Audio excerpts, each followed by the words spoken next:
Hello there, World of Tankers, and welcome to the channel. I'm your host, World of Blitz, and in today's video, we are doing a beginner guide, specifically talking about damage per minute. This is one of those values that a lot of players get confused with and misconstrued in the actual effectiveness of damage per minute. For example, this is the Leopard 1, a very popular tier 10 medium even for beginners. The Leopard 1 has 3,700 damage per minute base, and if you're boosting it with something like Gun Rammer, you can almost hit 4,000 effective damage per minute. That means that this is one of the highest overall damage per minute tanks in the game, and it is the highest for a medium. So that would make you think, okay, then it must be an incredibly strong vehicle. I mean, why wouldn't you want a tank with the highest DPM in the game? This is where a lot of newer players might get confused, and I don't blame you. If I were to look at the highest DPM value tanks, I too would probably think that the Leopard 1 is a fantastic vehicle, and it is. The problem is, to do well in it, you need to fully understand its nuances and how to play the game properly.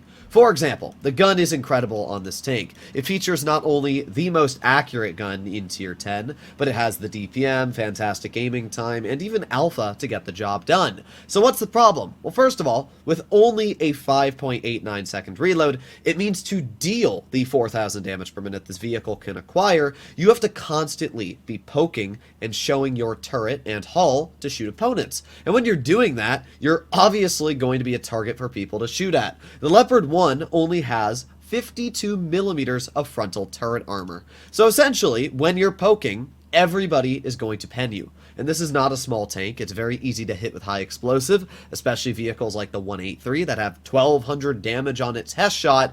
It can be very punishing.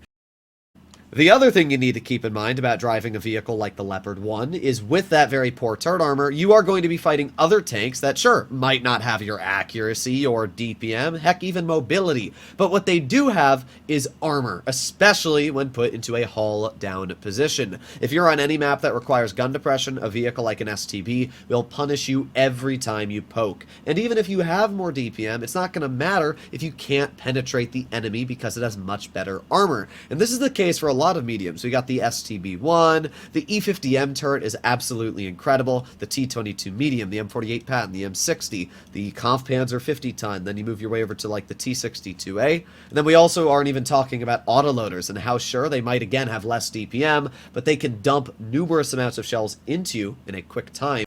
And that is why the Leopard 1 is one of the worst performing tier 10s in World of Tanks Blitz. If we make our way over to a World of Tanks stats page, this here is the average win rate of all mediums. We can see that some of them, like the Progetto, are performing above average, which is pretty nice. But the Leopard 1 is in the second to worst slot next to the Object 140, another vehicle that has incredible DPM, but unfortunately very little armor and even very little gun depression. It's a great example to showcase how these are the bottom two performing mediums. And even if we scroll over to just 0 to 45% on average players, which would be mostly the newer players, we can once again see that the Leopard 1 and Object 140 are some of the worst performing vehicles in all of World of Tanks Blitz. So because of this, you can start to understand why damage per minute, while it is very important, is also something that should not be taken as a literal approach to this is the best tier 10. The Progetto, a vehicle that actually has the least DPM out of basically all the mediums, is, as we saw, the highest performing.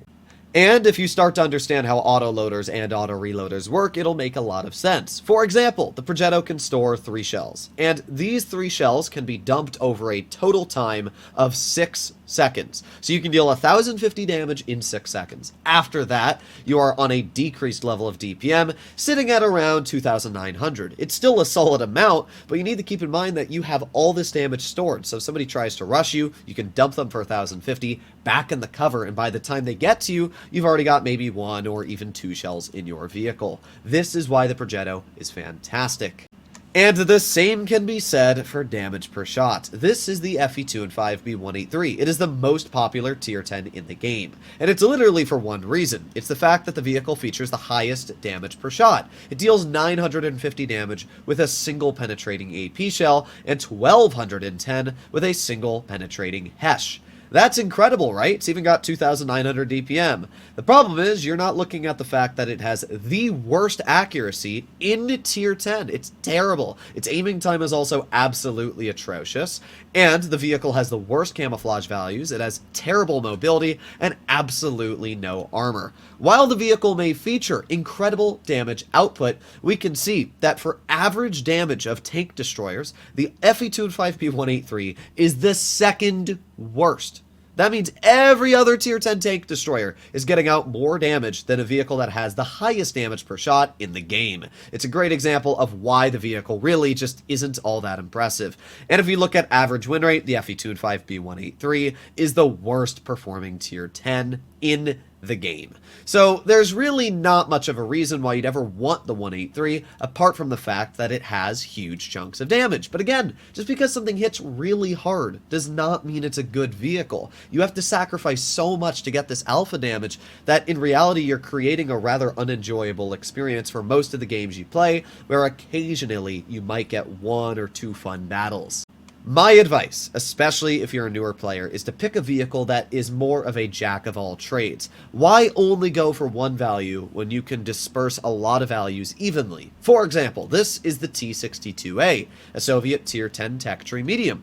This vehicle features solid damage per minute, 3,200 base, and that means if you're running gun rammer, it's 3,450, so it's more than enough damage per minute to get the job done. The tank features good mobility, a top speed of 55, a reverse of 20, and a super solid power to weight ratio.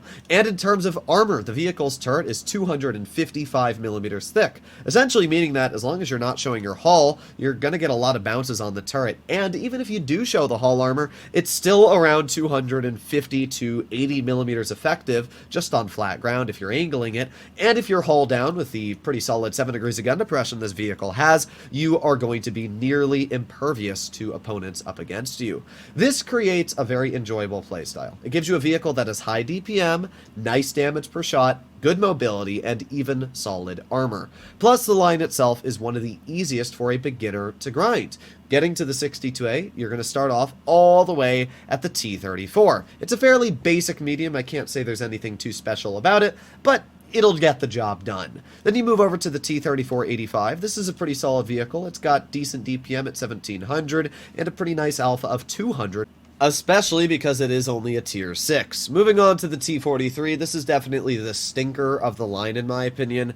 It's basically just a faster, higher DPM version of the T3485. Its armor doesn't really get any better, which is a bit unfortunate. It's got 75 mils on the hull, which is not going to get many bounces. The gun does have high damage per minute at 2,740, but yeah, the pen is really bad for a tier 7. It would be nice if Wargaming did buff this vehicle a little, but overall, it's not the worst tank, but you will struggle in it. Moving on to the T44, this is where the line starts to pick up and get quite fun. Now, the T44 has two gun options. You have a 122mm, which has 1,300 damage per minute. That's less than the tier 5 on the line. It also has 400 damage per shot. For some reason, you will see a lot of newer players that don't apparently know how to read running this gun. Please look at the difference between the 122 and the 100mm. You have 700 more DPM, better dispersion, better aiming time, better reload, more penetration on the standard, on the premium, only at the downside of less damage per shot. You also have 2 more degrees of gun depression. If you decide to run the 122 on this vehicle, honestly, I don't know what to tell you there. But yeah, the 100mm is actually quite solid on this tank. It's got good pen for what it is, and it's just a really good medium gun.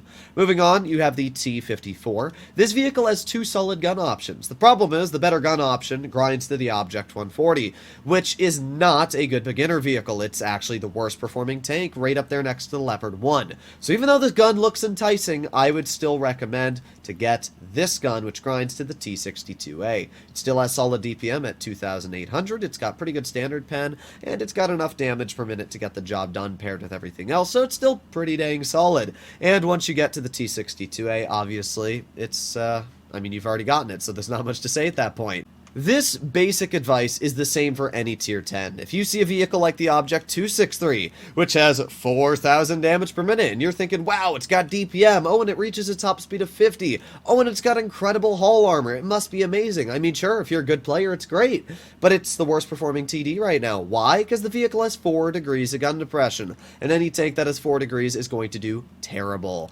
These are the things that people forget to look at. They look at all the good things, and then they forget to look at the bad things. And it's too late once you've ground down an entire line to obviously change your mind. This is why you always want to go for a very intermediate tank. Go for a vehicle like the 62A. Go for a vehicle like the M48 Patton as your first tier 10 mediums. This is the same case for tier 10 heavies. Don't go for a vehicle like the Mouse that has the most HP in the game. Don't go for a vehicle that has the highest alpha. Go for a good in-between, something like the E5 that has decent armor in every situation, good DPM, good accuracy. Go for a vehicle like the IS-7, good mobility, decent DPM, great armor. Go for vehicles that are jack of all trades. Don't go for an outlier that is only good in one area and bad in the rest. Hopefully you enjoyed today's video. I'll see you on the next one. Bye-bye.